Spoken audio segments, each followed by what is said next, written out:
Hi, folks, in the Cobb TV studio for our weekly chat with Chairman Mike Boyce with a special guest today, retiring Public Safety Director Sam Heaton. And Chairman, why did you haul this guy in? Well, look, Sam's retiring here in a couple days, and I worked real hard to get him to stay a little bit longer, but I was outvoted by his commander-in-chief. That's correct. As I frequently am by mine.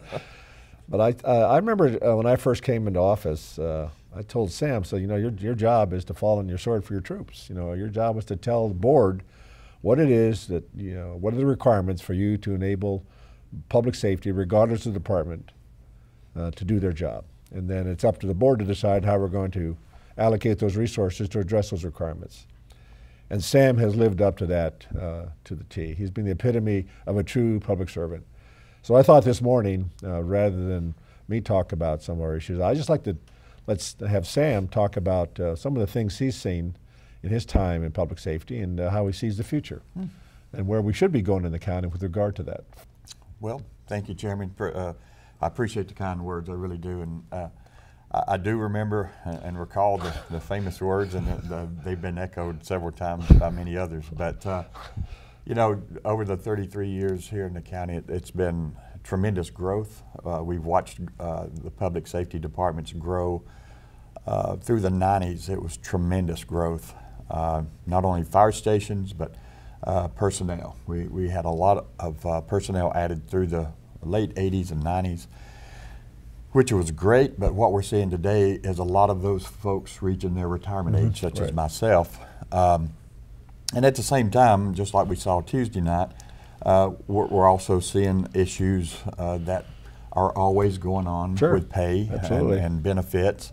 And you throw those two together, and quite honestly, that's when we start having some issues of losing more folks than we're gaining. And that is an issue. But before I go there, I would like to say that since becoming Director of Public Safety, we've done a lot of things. I was on my video the other day was talking about when you sit back and reflect on it, you don't realize a lot of the things that have been happening because you're doing them. But when you look back, we've added over 100 police positions in the last 5 years, about the same on the fire department.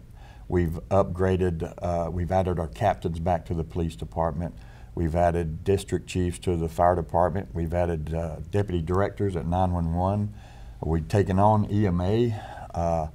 And then on top of that, we have had pay raises the first 3 years, and we've did incentives such as the take-home program, the shift differentials, the education pay. And you look back and you look at all those numbers, that's millions of dollars, well over $20 million that we've put toward public safety in just Cobb County public safety. So a lot has happened, and it's for me, it's I hate that I'm going out when we're having some of the issues come back around, but like I've told folks, it's somewhat cyclic. It seems like when you've been here long enough, you see that happen time and time again.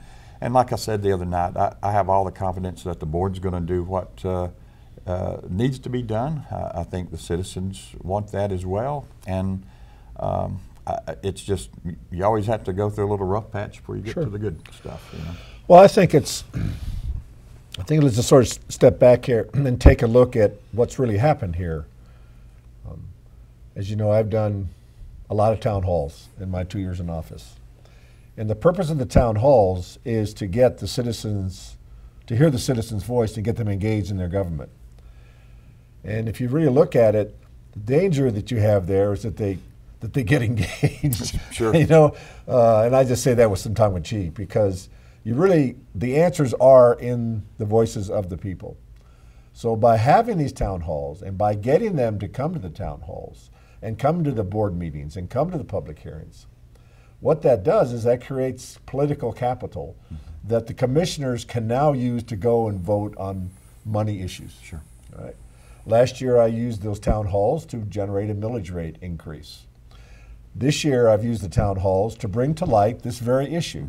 Now I'll be the first to tell you that when I started doing the town halls, I didn't see that as being the premier issue. But that's the purpose of the town halls, is that, you know, you and I could sit up here in this building all day long and do lots of great things, sure, and we lose touch with the people. But by going out there, what happens is that it brings into focus things that I have not seen in my emails and running around the county. But it allows these kind of topics to be brought to the forefront, and then you see what happened on Tuesday night. And I don't consider that a rough patch at all. I just see that as democracy in action. I think that's exactly what our forefathers thought about, is that you have to create the forum where they come and talk to you, and then they do have enough gravity there where we see what some of the issues are. So what I heard Tuesday night from the commissioners is that, okay, we hear you. Well, now we know this is important. And I believe I heard one of the commissioners say, well, we need to put our money where our mouth is. Okay, well, you know, some of us did that last summer. Sure. And now I'd like to have all of us do it this summer. And it doesn't do any good to point fingers at who did what last. Sure. Everybody has a reason for voting. But I think on this particular issue, two things that I want to highlight. Mm-hmm. First of all, you've done a great job of using those resources that we provided in a way that, you know, addresses the mission, because that's what's important, is that we have a job to do here. We have a responsibility. All your officers, whether they're firemen, policemen, EMA, 911, they all take an oath, as we all do when we join the county, to take care of the best interests of the county. And in this case here, what we finally have is the last big step to, I think, you know, to attract the necessary rearrangement of our priorities and our funding to do just that. Mm-hmm. And the good news is that we have the money to do that in the budget. Why is that? Because we raised the millage rate last Sure. summer. That has been the key to everything. It provides the additional resources, you know, that we're going to need to have this discussion. And B, today, Steve White is going to give the update on the tax digest. And I'm very confident that's going to produce, you know, a great picture where we're going to bring additional revenues to address this important issue, because we know that just a step in grade for police is $6 million. Mm-hmm. We know that. Mm-hmm. We need to continue to to buy equipment for our police officers.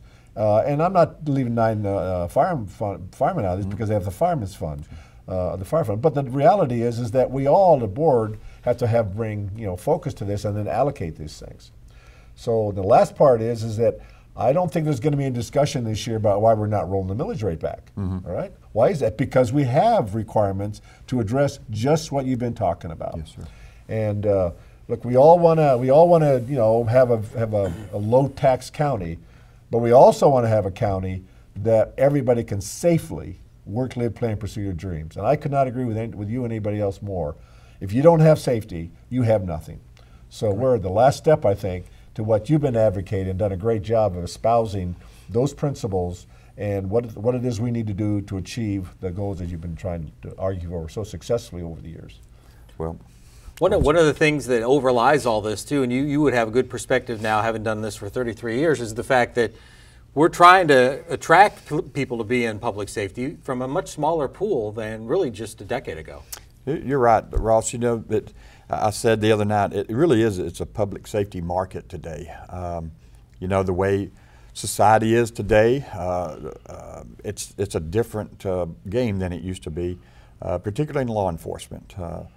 Law enforcement takes a lot of heat in a lot of different ways. And today, there are more jobs available than there are candidates that are wanting to get into the law enforcement field. And we're seeing that not only here, people leaving for other departments that have better benefits, but we're also seeing people just get out of the law enforcement environment. And you can't hardly blame a young person coming out of college with a degree, you know, and you think, well, I'm going to get my first job at $40,000, sure, and then you realize some of the heat that you take.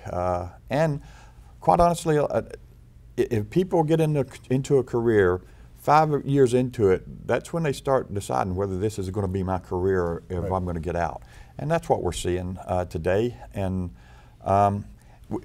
it's truly a market. And the county, Cobb County, has always been in the market, and we've got to maintain that market capability to draw the candidates out there. And I can tell you, over the 33 years, And like I said, ebb and flow. For so long, Cobb County was always at the top. Today, the competition is tough, and for all governments, and not just here in Atlanta area, it's nationwide, particularly in law enforcement. It's a battle to get great candidates, and that's what we're looking for, to come and want to be law enforcement particularly. But we're also seeing it in 911 as well as fire. It's a different time, and we've got to make sure we're the ones they want to come work for. And I can tell you, we have the best equipment, we have the best training, we have the best staff that you could possibly have. We just need to match it up a little bit more with the market. Right, and we're moving in that direction even farther. We got a new police headquarters coming up and a training center that looks awesome. Yes, I agree. That's what so many things are coming, and I'm excited. I hate to watch it, from afar, if you will, but you can come back. I just think, it's. I was telling someone the other day, if you stay until it's all done, you will never leave because it's never done. And I know that whoever takes my spot will continue that, and as well as the incredible folks in public safety that we have. And you guys, I want to say too, I love public safety, but I love Cobb County. And we've got to stay marketable in all of our departments, not just in public safety, because this county is built on the foundation of the employees and the people. And if we're going to attract the best, we need to be up there doing what we need to do to attract the best. Well, I want to thank you for all you've done, Sam. Thank you, sir. I appreciate it very much. You've been a true leader. Thank you. In every possible way. Sometimes, a leader has to make the hard calls, and sometimes say things that people don't want to hear, but they have to hear it. And I don't think anyone's ever going to say that whatever you did, you represent what's best about this county. So the good news is that you're going to stay, involved with the county. Yes, sir. That we're going to have your benefit of you, but I also want you to know that you leave with the blessings and thankfulness of this really grateful of the county for all that you've done. And we wish you nothing but the best in your future. Thank you, sir. Appreciate it very much. All the best. Thank you, sir. All right, and then I guess we'll be back next week with more. You've got one more town hall left as we tape this right here, but then a lot coming up with a comprehensive transportation plan that I know you want people to come out and participate in. Okay, thank you, Ross. See you next week. All righty.